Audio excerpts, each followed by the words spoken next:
Animal Farm by George Orwell. Copyright 2010, BN Publishing. Online at www.bnpublishing.net. Chapter 1. Mr. Jones of the Manor Farm had locked the hen houses for the night, but was too drunk to remember to shut the potholes. With the ring of light from his lantern dancing from side to side, he lurked across the yard, kicked off his boots at the back door, drew himself a glass of beer from the barrel in the scullery, and made his way up to bed, where Mrs. Jones was already snoring. As soon as the light in the bedroom went out, there was a stirring and a fluttering all through the farm buildings. Word had gone round during the day that old Major, the prize middle white boar, had had a strange dream on the previous night, and wished to communicate it to the other animals. It had been agreed that they should all meet in the big barn as soon as Mr. Jones was safely out of the way. Old Major, so he was always called, though the name under which he had been exhibited was Willingdon Beauty, was so highly regarded on the farm that everyone was quite ready to lose an hour's sleep in order to hear what he had to say. At one end of the big barn, on a sort of raised platform, Major was already ensconced on his bed of straw, under a lantern which hung from a beam. He was 12 years old and had lately grown rather stout, but he was still a majestic-looking pig, with a wise and benevolent appearance, in spite of the fact that his tushes had been cut out.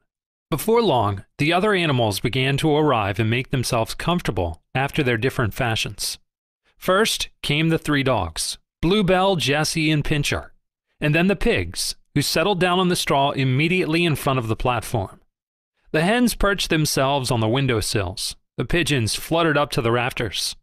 The sheep and cows lay down behind the pigs and began to chew the cud.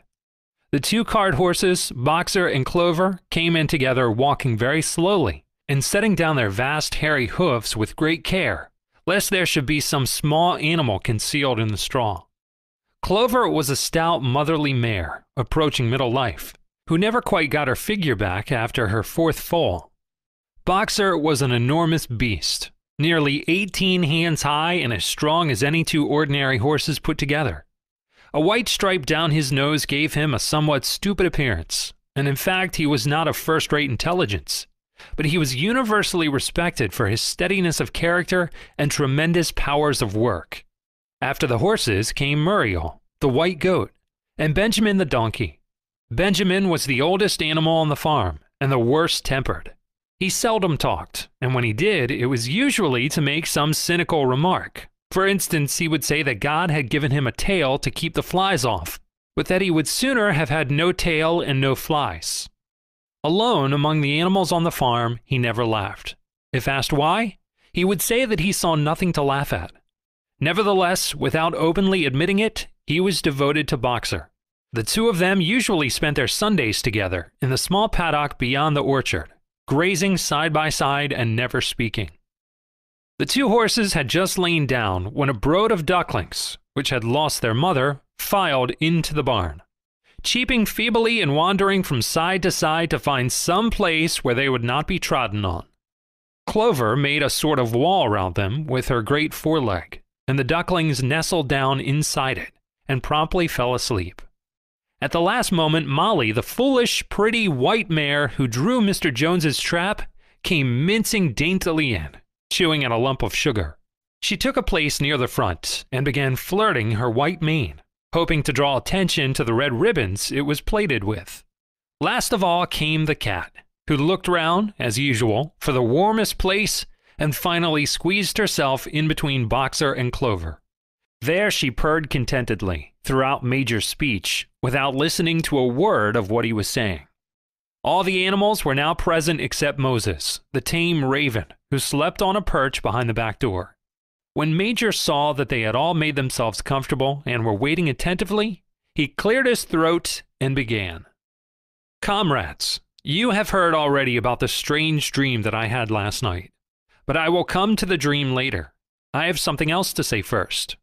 I do not think, comrades, that I shall be with you for many months longer, and before I die, I feel it my duty to pass on to you such wisdom as I have acquired. I have had a long life, I have had much time for thoughts as I lay alone in my stall, and I think I may say that I understand the nature of life on this earth as well as any animal now living. It is about this that I wish to speak to you. Now, comrades, what is the nature of this life of ours? Let us face it. Our lives are miserable, laborious, and short. We are born, we are given just so much food as will keep the breath in our bodies, and those of us who are capable of it are forced to work to the last atom of our strength. And the very instant that our usefulness has come to an end, we are slaughtered with hideous cruelty. No animal in England knows the meaning of happiness or leisure after he is a year old. No animal in England is free. The life of an animal is misery and slavery. That is the plain truth. But is this simply part of the order of nature? Is it because this land of ours is so poor that it cannot afford a decent life to those who dwell upon it? No, comrades, 1,000 times no. The soil of England is fertile. Its climate is good. It is capable of affording food in abundance to an enormously greater number of animals that now inhabit it. This single farm of ours would support 12 horses, 20 cows, hundreds of sheep, and all of them living in a comfort and a dignity that are now almost beyond our imagining. Why then do we continue in this miserable condition? Because nearly the whole of the produce of our labor is stolen from us by human beings. There, comrades, is the answer to all our problems. It is summed up in a single word: man. Man is the only real enemy we have. Remove man from the scene and the root cause of hunger and overwork is abolished forever. Man is the only creature that consumes without producing. He does not give milk. He does not lay eggs. He is too weak to pull the plow. He cannot run fast enough to catch rabbits, yet he is lord of all the animals. He sets them to work. He gives back to them the bare minimum that will prevent them from starving, and the rest he keeps for himself. Our labor tills the soil. Our dung fertilizes it. And yet there is not one of us that owns more than his bare skin. You cows that I see before me, how many thousands of gallons of milk have you given during this last year? And what has happened to that milk, which should have been breeding up sturdy calves? Every drop of it has gone down the throats of our enemies. And you hens, how many eggs have you laid in this last year? And how many of those eggs have ever hatched into chickens? The rest have all gone to market to bring in money for Jones and his men. And you, Clover, where are those 4 foals you bore, who should have been the support and pleasure of your old age? Each was sold at a year old. You will never see one of them again. In return for your 4 confinements and all your labor in the fields, what have you ever had except your bare rations and a stall? And even the miserable lives we lead are not allowed to reach their natural span. For myself, I do not grumble, for I am one of the lucky ones. I am 12 years old and have had 400 children. Such is the natural life of a pig. But no animal escapes the cruel knife in the end. You young porkers who are sitting in front of me, every one of you will scream your lives out at the block within a year. To that horror we must all come. Cows, pigs, hens, sheep, everyone. Even the horses and the dogs have no better fate. You boxer, the very day that those great muscles of yours lose their power, Jones will sell you to the knacker, who will cut your throat and boil you down for the foxhounds. As for the dogs, when they grow old and toothless, Jones ties a brick round their necks and drowns them in the nearest pond. Is it not crystal clear then, comrades, that all the evils of this life of ours spring from the tyranny of human beings? Only get rid of man, and the produce of our labor would be our own. Almost overnight we could become rich and free. What then must we do? Why work night and day, body and soul, for the overthrow of the human race? That is my message to you, comrades. Rebellion. I do not know when that rebellion will come. It might be in a week or in 100 years. But I know as surely as I see this straw beneath my feet that sooner or later justice will be done.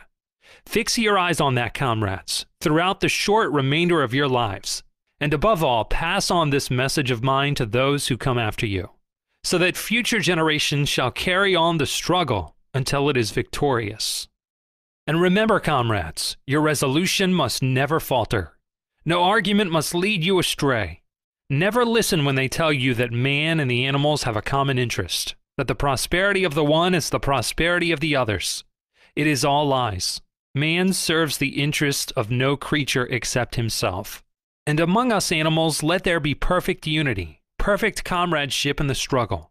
All men are enemies. All animals are comrades. At this very moment, there was a tremendous uproar.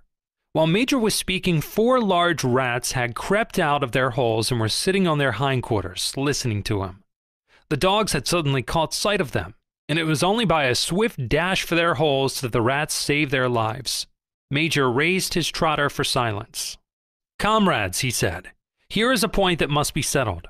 The wild creatures, such as rats and rabbits, are they our friends or our enemies? Let us put it to the vote. I propose this question to the meeting.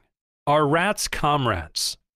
The vote was taken at once, and it was agreed by an overwhelming majority that the rats were comrades.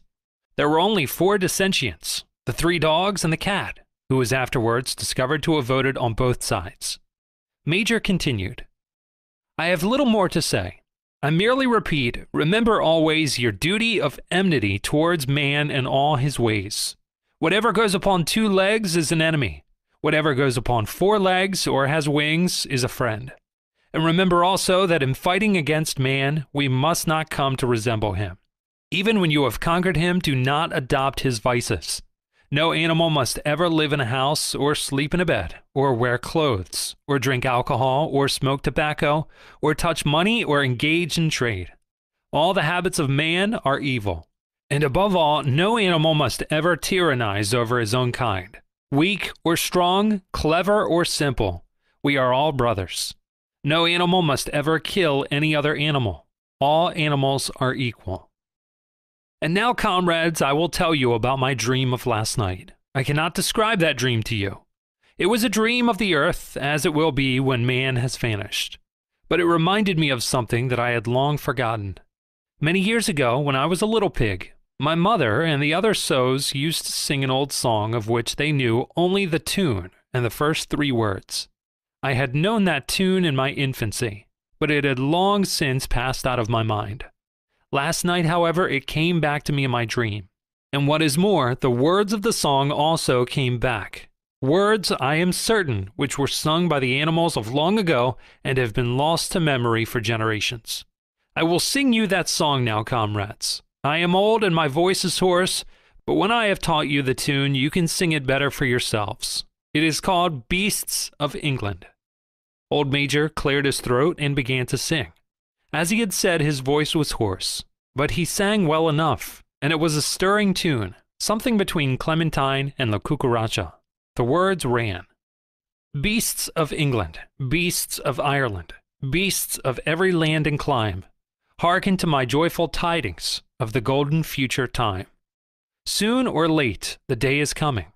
Tyrant man shall be overthrown, and the fruitful fields of England shall be trod by beasts alone. Ring shall vanish from our noses, and the harness from our back. Bit and spur shall rust forever, cruel whips no more shall crack.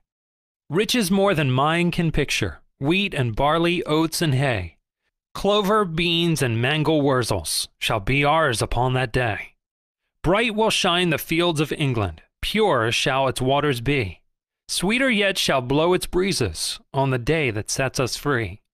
For that day we all must labor, though we die before it break. Cows and horses, geese and turkeys, all must toil for freedom's sake. Beasts of England, beasts of Ireland, beasts of every land and clime, hearken well and spread my tidings of the golden future time." The singing of this song threw the animals into the wildest excitement. Almost before Major had reached the end, they had begun singing it for themselves. Even the stupidest of them had already picked up the tune and a few of the words.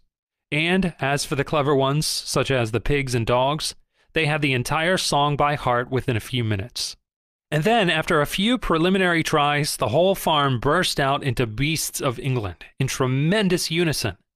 The cows lowed it, the dogs whined it, the sheep bleated it, the horses whinnied it, the ducks quacked it. They were so delighted with the song that they had sang it right through 5 times in succession, and might have continued singing it all night if they had not been interrupted. Unfortunately, the uproar awoke Mr. Jones, who sprang out of bed, making sure that there was a fox in the yard. He seized the gun which always stood in a corner of his bedroom, and let fly a charge of number 6 shot into the darkness. The pellets buried themselves in the wall of the barn, and the meeting broke up hurriedly. Everyone fled to his own sleeping place. The birds jumped on to their perches, the animals settled down in the straw, and the whole farm was asleep in a moment.